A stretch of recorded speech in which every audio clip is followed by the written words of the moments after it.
Hello, students. So, welcome to today's session. And the topic for today's session is oxidation and reduction. So, this is one of the type of reaction. And here in this reaction, like we are going to talk about like what is actual oxidation, what is reduction, and how you can identify an oxidation or a reduction reaction when you are, having a reaction in front of it or something like that. So first of all, we'll start with a very simple definition. So it is a process in which substance gains oxygen or lose hydrogen. So oxidation is either adding of oxygen or either removing of hydrogen. That's a very basic definition. Similarly, for the reduction, we have loss of oxygen or gain of hydrogen. Correct?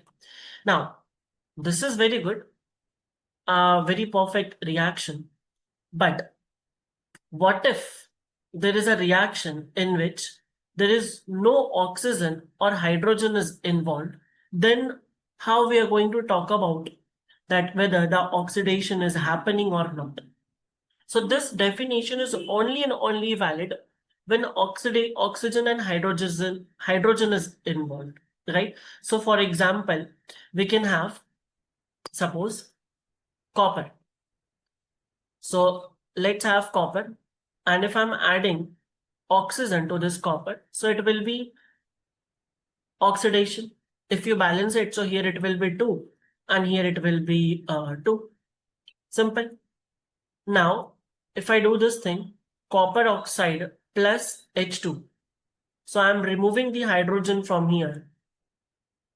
So it will be reduction.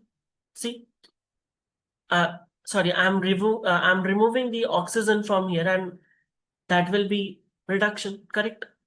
Very simple. So oxidation में oxygen add करो या तो hydrogen को हटाओ, reduction में या तो oxygen को हटाओ, हाइड्रोजन को ऐड करो. But what if I play games here with you. Suppose that मैंने तुम्हें ये रिएक्शन दे दिया, iron plus CuSO4 gives FeSO4 plus Cu. अब मुझे बताओ किसमें रिडक्शन हो रहा है, किसमें ऑक्सीडेशन हो रहा है. So we can't, tell this thing with these definition, right? So see, एक बहुत ही सिंपल सा प्रोसेस है या इस ऐसे रिएक्शंस में ऑक्सीडेशन और रिडक्शन बताने का. हम इनके वैलेंसीज चेक करेंगे. मोर स्पेसिफिकली मैं ऑक्सीडेशन स्टेट बोलूंगा. देखो, कोई भी एलिमेंट अकेला रहेगा ना तो उसका ऑक्सीडेशन स्टेट जो है वो 0 होगा. ये तुम्हें याद रखना है. ये भी अकेला है, ये भी अकेला है, तो इसका ऑक्सीडेशन स्टेट क्या हो गया? 0 0.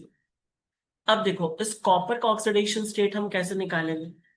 तो तुम्हें कुछ कुछ चीजें याद रखनी पड़ेगी. जैसे SO4 है तो SO4 हमेशा -2 लेके सर पे घूमता है. OH है, OH हमेशा -1 लेके घूमता है. ये सुनो.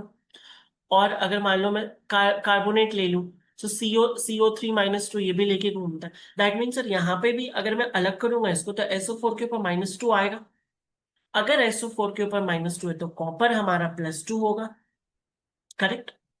सिमिलरली यहाँ पे भी देखो ना, SO4 है तो -2 होगा और यहाँ पे आयरन को +2 होना ही पड़ेगा.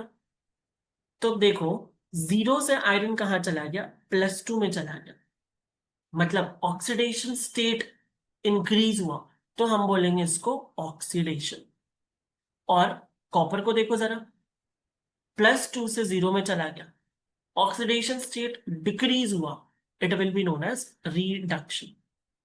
Okay, so although हमारी NCERT gives this two definition, but it's not sufficient to describe all types of reactions. ठीक है, तुम क्वेश्चंस के लिए definitions फॉलो कर सकते हो, बट अगर तुम्हें ऐसे रिएक्शंस देखने जिसमें ना ही ऑक्सीजन ना ही हाइड्रोजन इन्वॉल्व है तो फिर तुम्हें ये मेथड फॉलो करके किसका ऑक्सीडेशन हो रहा है किसका रिडक्शन हो रहा है वो देखना पड़ेगा ना. अब देखो सर, आपने जो रिएक्शन दिया है इसमें ऑक्सीडेशन भी हो रहा है और रिडक्शन भी हो रहा है. मतलब आयरन जो है वो ऑक्सीडाइज हो रहा है और कॉपर जो है वो रिड्यूस हो रहा है. तो ऐसे रिएक्शंस को what we call it as we call it as redox reaction. Okay. Now we have one more,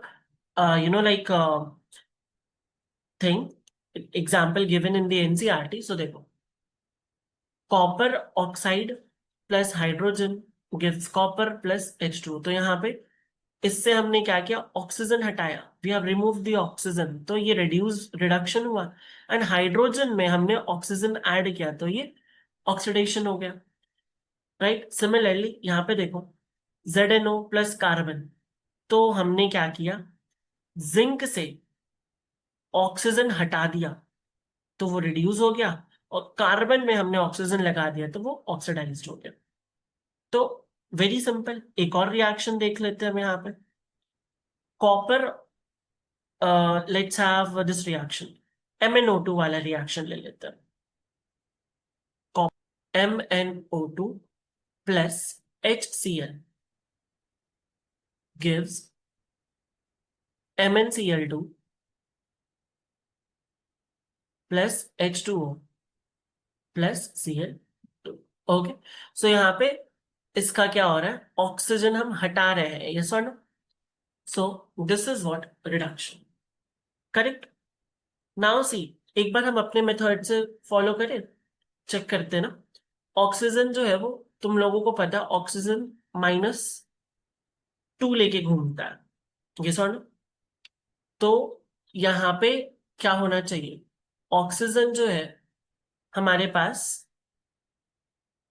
जो है यहाँ पे उसकी नेगेटिव चार्ज होनी चाहिए, और यहाँ पे Mn का कुछ पॉजिटिव आना चाहिए, यस और नो। अब ये जो पॉजिटिव होगा, और तुम यहाँ पे पॉजिटिव निकालो, अब तुम मुझे बताओगे कि ये रिड्यूस हो रहा है या इंक्रीज हो रहा है, और उसके बेसिस पे तुम मुझे कमेंट में बताओगे कि ऑक्सीडेशन हो रहा है या रिडक्शन हो रहा है। So do it, take your time. अगर इस रिएक्शंस को, इस मेथड से तुम प्रैक्टिस करोगे, तो it will not only help you in 10th, it will help you in 11th and 12th if you're aiming for JEE, if you're aiming for NEET। Generally 11th 12th के बच्चे, when we teach senior students, तो हम उनको ये नहीं definition पढ़ाते हैं, हम उनको ये तरीका पढ़ाते हैं जो मैंने अभी तुम्हें सिखाया है। So try from that method and let me know in the comment section. So that's all for today's session, and I hope you all have understood all the topics. So keep practicing, keep learning, and I'll see you in the next video. So if you have any doubts, you know what to do. Like, please contact me through my Urban Pro ID for any doubts, for any queries. Thank you.